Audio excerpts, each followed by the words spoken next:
Hello everybody, Melanie here. Welcome back to the channel. So this video is another video on inner child work, and this concerns the consequences of having a parent with mental health issues. And as a result, as an adult, perhaps you're finding it difficult to fully express your emotions with your partner. Or maybe you're finding yourself in relationships in which it's dangerous for you to express all of your emotions. So what do I mean by this? Let me give you an example. Perhaps a parent who was very anxious and would often be having fits of anxiety, be crying a lot, get distressed quite easily, and the child learns to not express his or her anger or his or her own anxiety, because in doing so, the parent gets triggered and the parent gets upset.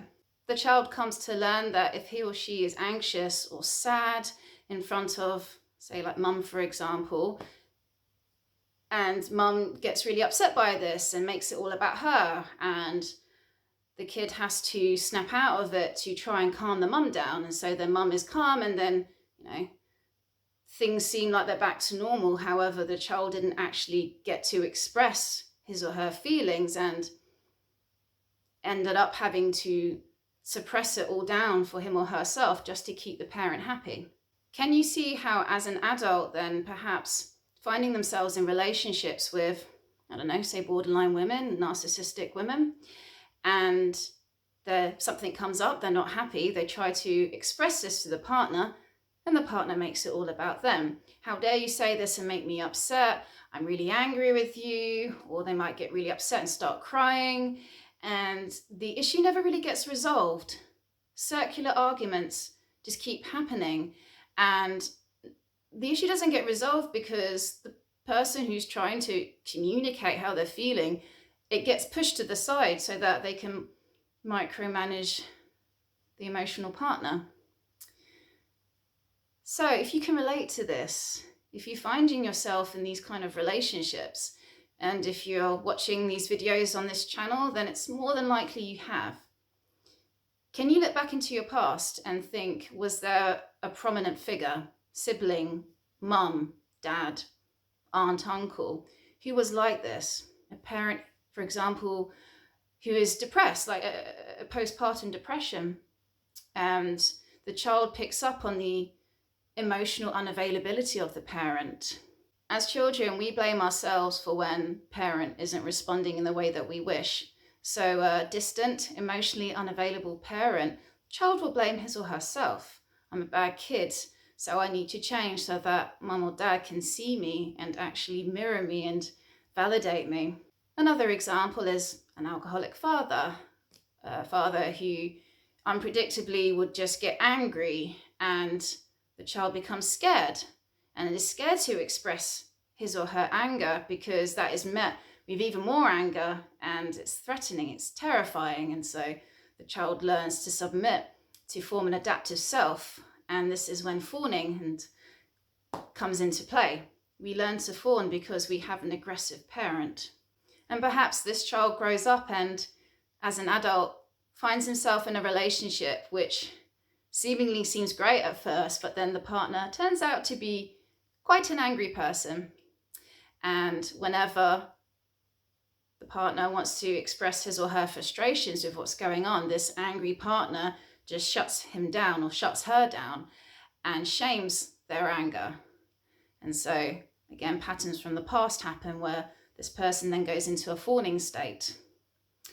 And the issue surrounding the initial frustrations, the initial anger, doesn't actually get addressed. So those were just a few examples of how it can be so unsafe growing up to express certain emotions. So many clients that I've worked with have told me that growing up, mum or dad basically said that certain feelings are not okay, they're not acceptable. And it's normally anger. There's many others as well. And it means as an adult, we find it hard to perhaps feel all these emotions because we tell ourselves we are wrong for feeling this. I'm a bad kid for feeling this, because we have our parents' voice in our head. It's been drilled into us since an early age. We are bad if we get angry. We are bad if we stand up for ourselves. And until you address this, then it's more than likely you will just keep repeating this with every new partner. So how do you break this? Perhaps it's testing out, bringing yourself into the relationship, testing out, you expressing your feelings. And if you're trying to do this and this is dangerous for you, like all the time, and it's normal for like a partner who perhaps they've had a bad day, you've caught them on the spot and they have a reaction to your reaction. Okay, that's normal, okay? We're all human, but it's when it keeps happening all the time and you find now in this relationship that you've become like a shell of a person. You're talking less, you're just not reacting much, you're keeping to yourself a lot more, you're withdrawing because it's too dangerous to express yourself to your partner. Now, if you can relate, is there that voice in your head telling you that this isn't right? Because maybe you should listen to it. This isn't how relationships should be. We should be allowed to express our feelings and to be able to do so and to honestly talk about this with your partner. It makes for a healing and amazing relationship. If you have to censor yourself, your thoughts, your feelings, just to keep another person happy, how are either of you two evolving in this relationship? Are you evolving in this? Is your partner evolving? Or is it you're enabling this person to keep continuing as they are and you're just bottling things in all the time? What do you think is going to happen? Depression, disease, burnout?